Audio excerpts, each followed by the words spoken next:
오늘 성경은 처절한 기도의 장면을 담고 있습니다. 그 주인공은 예수님이십니다. 그래서 당황스럽습니다. 왜냐하면 병든 사람을 고치고 죽은 자를 살리신 하나님의 아들이 본질적으로 우리와 똑같은 고통 속에서 우리와 똑같은 연약함을 가지고 통곡과 눈물의 간구를 하나님께 올려드리고 있기 때문입니다. 왜 예수님은 통곡과 눈물의 기도를 드리셨을까? 그리고 이 기도는 우리에게 무엇을 가리키고 있을까? 오늘은 기도에 관한 두 번째 시간으로 통곡과 눈물의 간구를 들으신 예수님이라는 제목으로 하나님 말씀 증거하겠습니다. 먼저 본문의 맨 앞에 기록된 그는 육체에 계실 때라는 말씀을 살펴보겠습니다.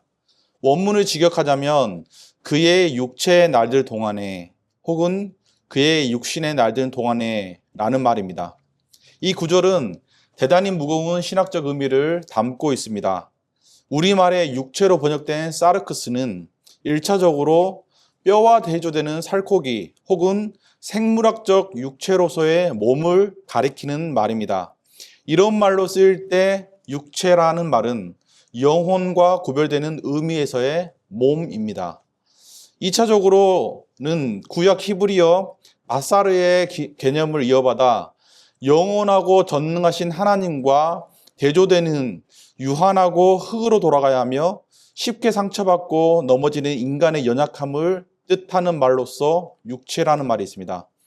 이럴 때 육체라는 말은 하나님과 달리 언젠가는 소멸할 수밖에 없는 피조물로서의 인간의 한계를 대변하는 표현입니다. 배가 고프면 괴롭고, 몸이 지치면 쓰러지고, 아프면 고통스러운 인간의 조건과 감정, 그리고 고통을 의미하는 말인데 예수님이 바로 이런 육체 안으로 들어오셔서 우리와 똑같은 인간이 되셨다라고 하는 것을 의미하는 말입니다. 그러므로 예수님은 육신의 날 동안에 인간이 되신 동안에 인간으로 이 땅에 지상 생애를 사셨을 때 우리와 똑같이 굶주리면 배가 고프셨고 몸이 지치면 누워 쉬셔야 했고 이 사람 저 사람 사이에 둘러싸여 배신을 당하고 억울한 일을 당하고 손가락질 받고 죄의 유혹을 우리와 똑같이 받으시며 유한한 인간 안에 있는 모든 삶의 고통과 연약함을 체득하셨습니다. 바로 그렇기 때문에 예수님은 우리를 죄에서 구하시는 구원자실 뿐만 아니라 우리 영혼의 가장 깊은 곳을 어루만져 주시는 멘토가 되십니다. 무슨 말을 하고 싶어도 언어로 표현되지 않는 답답하고 괴로운 순간들이 있습니다. 내가 이것밖에 안 되나 싶을 정도로 작은 유혹에 넘어질 때, 아무것도 아닌데 감당이 되지 않을 때, 그래서 감당되지 않는 연약함으로 마음이 무너질 때, 주님은 그런 우리의 연약함과 고통과 눈물을 친히 경험하셨기 때문에 아시고 공감하시고 회복할 수 있도록 어루만져 주시는 것입니다. 왜냐하면 주님은 먼저 우리가 겪는 모든 고통과 연약함을 몸소 통과하셨기 때문입니다. 우리는 우리 인생 하나도 감당하기 어려운 연약한 사람들입니다. 내 배 아파 낳은 자식이 감당이 안 돼서 고통스러워하고 또 한순간에 참지 못해 혈기를 부리면서도 가슴속에 쌓아둔 게 많아서 괴로워하는 사람들입니다. 그래서 우리 모두는 인생의 무게가 얼마나 무거운지 가정을 꾸리고 식구들을 돌보고 직장을 다니며 자기 인생 감당하는 게 얼마나 무거운지를 잘 아는 사람들입니다. 바로 그렇기 때문에 우리는 예수님이 이 땅에 육신으로 계시는 동안 얼마나 고생하셨는지, 얼마나 괴로우셨는지를 누구보다도 잘 알 수 있는 위치에 있는 사람들입니다. 내 한 몸 검사하기도 힘들고 우리 가족 하나 돌보기도 힘든데 우리 예수님은 세상의 모든 죄를 홀로 지셨습니다. 그래서 십자가를 향해 걸어가시는 예수님의 생애를 보면 걸음걸음마다 세상 모든 죄의 권세가 달려드는 것 같아요. 걸음걸음마다 유혹이란 유혹은 예수님을 향해 죄다 손을 내미는 것 같은 극단적인 상황을 계속해서 만나는 것, 그것이 지상에서 예수님의 생애였습니다. 그것이 얼마나 무서운지 우리는 잘 압니다. 우리는 너무 연약하기 때문에 조그만 죄의 유혹 앞에서도 자주자주 넘어지기 때문에 몸이 지치고 힘들면 사람이 얼마나 쉽게 육신의 연약함에 무너지는지를 경험해 봤기 때문에 우리는 너무나 잘 압니다. 그렇기 때문에 예수님이 얼마나 감당할 수 없는 어려운 길을 가셨는지 우리는 잘 알 수밖에 없습니다. 또 그렇기 때문에 예수님이 우리의 연약함을 누구보다도 깊이 이해하고 헤아려 주실 분이라는 것을 확신할 수 있습니다. 왜냐하면 그분은 나의 죄짐과 나의 연약함과 나의 실패와 나의 불의함을 대신하기 위해서 이 땅에 오셨기 때문에 그렇습니다. 그러므로 예수님은 이 땅에 계시는 동안 우리의 고통과 우리의 아픔을 우리 대신 참고 인내하셨고, 우리를 대신하여 모든 죄로부터 자신을 깨끗하게 지키심으로 우리의 모든 실패를 성공으로 바꾸어 주신 것입니다.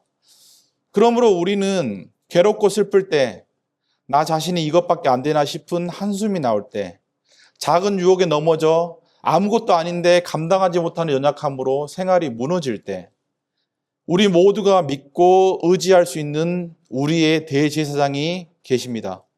그분은 우리의 연약함과 고통과 눈물을 몸소 체험하셨기 때문에 그게 무엇인지를 아십니다. 아시기 때문에 누구보다도 우리의 고통과 연약함을 긍휼히 여겨주십니다. 그리고 긍휼히 여기시기 때문에 우리를 구해 주십니다. 그러므로 예수님은 육체의 날들 동안 기도하셨습니다. 우리가 느끼는 모든 고통과 연약함을 배우시고 통과하시는 동안 반복적으로 하나님께 간구를 올리셨습니다. 그래서 본문의 헬라어는 복수형으로 쓰였습니다. 한 번의 기도가 아닙니다. 예수님은 이 땅에 계시는 동안 계속해서 기도하시고 또 기도하셨습니다. 그리고 그 기도의 절정이 오늘 본문의 심한 통곡과 눈물, 그리고 간구와 소원으로 나타난 것입니다. 예수님의 기도는 본문에서 두 단어로 기록되어 있습니다. 첫째는 심한 통곡으로 번역된 헬라어 크라우게입니다. 이 단어는 부르짖는다는 말입니다. 점잖게 격식을 차려서 내뱉는 기도가 아니라 너무 고통스럽고 너무 영혼을 고뇌하게 만드는 상황 속에서 자신도 모르게 터쳐나오는 비명과 흐느낌을 뜻하는 말입니다. 그렇습니다. 극심한 고통입니다. 정도는 달라도 우리가 살면서 끊임없이 경험하는 바로 그 아픔을 똑같이 가지고 주님이 기도하셨습니다. 우리가 끊임없이 경험하는 그 고뇌를 가지고 주님은 기도하셨습니다. 얼마나 그 고통과 고뇌가 크셨던지 복음서는 겟세마네 동산에서 예수님이 기도하실 때 주님의 땀방울이 핏방울이 되어 땅에 떨어졌다고 합니다. 그것이 주님의 기도입니다.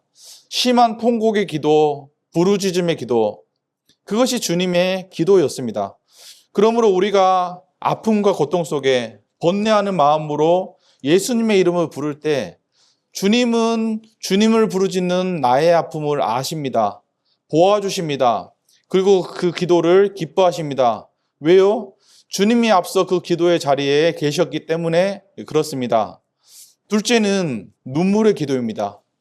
사람은 살면서 좋은 일이든 나쁜 일이든 언어로 담을 수 없는 극한의 순간에 눈물이 흐릅니다. 그래서 사람은 너무 억울하면 억울해서 울고 너무 기쁘면 기뻐서 웁니다. 진실한 마음이 눈물의 형태로 쏟아지는 것입니다. 구약의 한나는 사무엘을 낳기 전 격분의 세월을 지냈습니다. 자식이 없다는 이유로 주변에서 얼마나 눈치를 주고 조롱했던지 먹고 마시며 일상생활을 감당할 수 없을 정도로 마음이 괴로웠습니다. 그래서 그는 그 마음을 가지고 눈물의 기도를 드렸습니다. 한나가 마음이 괴로워서 여호와께 기도하고 통곡하며 라고 이야기합니다. 여기서 통곡했다는 말은 울고 또 울었다는 얘기입니다. 너무 괴로워서 말로는 다 표현이 안 되니까 눈물의 기도를 드린 것입니다. 그런가 하면 히스기야 왕은 죽을 병에 걸렸다는 시한부 선고를 받은 다음에 벽을 향해 돌아서서 하나님 앞에 통곡으로 기도했습니다. 그때 하나님은 히스기야의 기도를 들으시고 수명을 15년 연장하시면서 무엇라 말씀하시냐면 내가 네 기도를 들었고 내 눈물을 보았다라고 말씀하셨습니다. 그래서 눈물은 무엇이냐? 하나님께 상달되기 원하는 영혼이 깊은 고백을 담아 드리는 것이 눈물입니다. 이런 눈물의 기도를 우리 예수님께서 들으셨던 것입니다. 기독교는 눈물의 종교입니다. 하나님께 눈물로 아뢰면 세상에서 울 일이 없습니다. 목회자의 눈물이 교회에 가득 차야 교회가 평안하고 부모의 눈물이 가정에 가득 차야 자녀들이 숨을 쉬고 삽니다. 당신이 아프고 괴로워서 눈물로 기도할 때 말할 수 없는 평화와 위로가 찾아옵니다. 왜입니까? 예수님은 눈물로 기도하는 그 자리에 계셨고 하나님은 그 눈물을 보시기 때문에 그렇습니다. 그 눈물이라고 하는 것도 억지로 쥐어짜낸 눈물이 있고 진짜 눈물이 있습니다. 종교적 분위기에 취해서 흘리는 눈물이 있고 진심으로 아프고 괴로워서 하나님께 토해놓는 눈물이 있습니다. 그래서 누군가 눈물로 기도할 때 우리는 그 눈물의 의미를 정확히 모릅니다. 그러나 주님은 아십니다. 정확하게 분별하십니다. 신앙의 초심에는 언제나 눈물이 있습니다. 그동안 잘못 살았던 내 자신의 삶에 대한 눈물도 있지만 나와 같은 회개의 눈물을 흘리지 못하는 가족과 자녀와 이웃을 향한 눈물이 있습니다. 그래서 나를 위해서도 울지만 이웃을 위해서는 더 많이 웁니다. 예수 믿기 때문에 드리는 눈물의 기도가 있는 것입니다. 바로 그것이 예수님의 눈물입니다. 주님께서 육체로 계시는 동안 보이셨던 눈물은 언제나 죽은 영혼을 위한 눈물이셨습니다. 주님은 죽은 나사로의 무덤 앞에서 우셨습니다. 끝까지 멸망의 길을 달려가는 예루살렘 성을 보고 우셨습니다. 그리고 겟세마네 동산에서 우셨습니다. 하나님으로부터 끊겨져 죄와 죽음에 끊임없이 삼켜지는 안타까운 영혼들을 위해서 우셨고 그들을 대신해 온전한 인간으로서 죽음과 마주하며 하나님과 끊겨지는 십자가를 지시려고 우셨습니다. 그래서 언제나 주님이 충만하신 곳에 함께 넘치는 것이 눈물의 기도입니다. 그런 의미에서 은혜의 시금석이 있다면 눈물입니다. 은혜의 자리에 들어갔을 때 가장 먼저 보여지는 외형적 특징은 눈물이고 은혜에서 떨어졌을 때 가장 먼저 나타나는 증세가 기도에서 눈물이 사라지는 것입니다. 여러분은 지금 무엇을 보고 우십니까? TV 드라마를 보면 잊지도 않는 가상의 인물 때문에 눈물이 나고 주변 사람들 딱한 사정을 들으면 안타까워서 눈물이 나는데 영혼을 향한 기도에서 눈물이 나지 않는다면 그것은 눈물이 마른 게 아니라 은혜가 마른 것입니다. 오늘 성경을 보면 예수님은 이 부르짖음의 기도, 눈물의 기도를 자기를 죽음에서 능히 구원하실 이에게 드리셨다고 말씀합니다. 그분이 누구십니까? 성부 하나님이십니다. 죽음에서 능히 구원하신다는 말은 죽지 않게 해달라고 십자가를 피할 수 있게 해달라고 드리는 기도가 아닙니다. 이 말에서 강조점은 구원입니다. 자기를 죽음에서 능히 구원하실 이에게. 예수님은 죽기까지 순종하실 때 당신을 그 죽음에서 끌어올려 다시 살게 하실 하늘아버지께 드리는 믿음의 기도를 드렸습니다. 그러므로 이 기도의 초점은 죽음이 아니라 부활입니다. 영혼을 살리기 위해 십자가를 지라는 하나님 뜻에 죽기까지 순종하실 때 그 과정이 아무리 힘들고 어려워도 피하지 않고 순종하면 능히 죽음의 권세로부터 건져주실 하늘아버지께 드리는 신뢰의 기도입니다.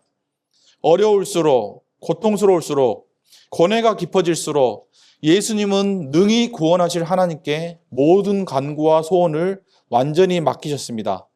그리고 바로 이것이 우리의 기도 가운데 해야 될 가장 중요한 일인 것입니다. 하나님께 맡기는 것입니다.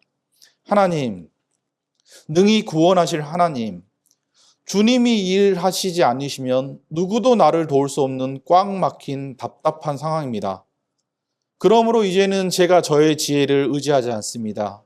저의 경험을 의지하지 않습니다. 저의 생각을 의지하지 않습니다. 온전히 능히 구원하실 하나님, 한 분 하나님만을 의지합니다. 살든지 죽든지 하늘에서 주의 뜻이 이루어진 것처럼 이 땅에서도 주님의 뜻이 이루어지기를 원하고 바라옵니다. 그것이 기도인 것입니다. 이제 한 가지 질문을 드림으로 말씀을 마치려고 합니다. 이런 기도 없이 살았던 자신을 보면 어떤 생각이 드십니까? 죄책감이 드십니까? 만약 죄책감만 드신다고 한다면 그것은 오늘 말씀의 반만 깨달은 것입니다.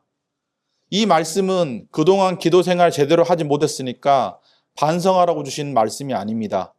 이 정도는 돼야 기도 아니냐고 주눅 들라고 주신 말씀도 아닙니다. 이 말씀은 우리의 통곡과 눈물을 아시는 예수님, 우리의 인생의 무게와 죄의 짐의 무게를 누구보다도 이해하고 공감하시고 아파하시는 예수님께서 이미 우리를 대신하여 어떻게 십자가를 지시고 어떻게 죄값을 치르셨고 그래서 어떻게 구원의 근거를 마련하셨는지를 보여주는 말씀입니다. 정죄를 위한 말씀이 아니라 구원과 화해의 근거가 무엇인지를 보고 깨달으라고 우리에게 주신 말씀입니다. 그러므로 우리는 예수님을 따라 기도해야 됩니다. 정죄감으로 기도하는 것이 아니라 이미 나를 살리고 구하셔서 하나님의 자녀로 삼아주신 예수님을 기억하며 예수님을 따라 기도하는 것입니다. 은혜 받은 자로서 기도하고 구원받은 자로서 기도하고 예수님을 나의 구주, 나의 하나님으로 믿고 고백하는 자로서 더더욱 예수님을 따라 기도해야 되는 것입니다. 영혼을 위해 모든 체면치레 내려놓고 부르짖음으로 기도하신 예수님. 인간의 말이 닿지 않는 답답한 상황 속에서 눈물로 기도하셨던 예수님처럼 치러야 되는 대가와 희생이 아무리 크다고 할지라도 능히 구원하실 하나님 아버지를 믿고 신뢰하며 맡겼던 예수님처럼 기도해야 되는 것입니다. 이런 기도가 예수님의 은혜 때문에 우리의 대제사장 되신 예수님 때문에 넘치는 신자 되시기를 주님의 이름으로 축복합니다.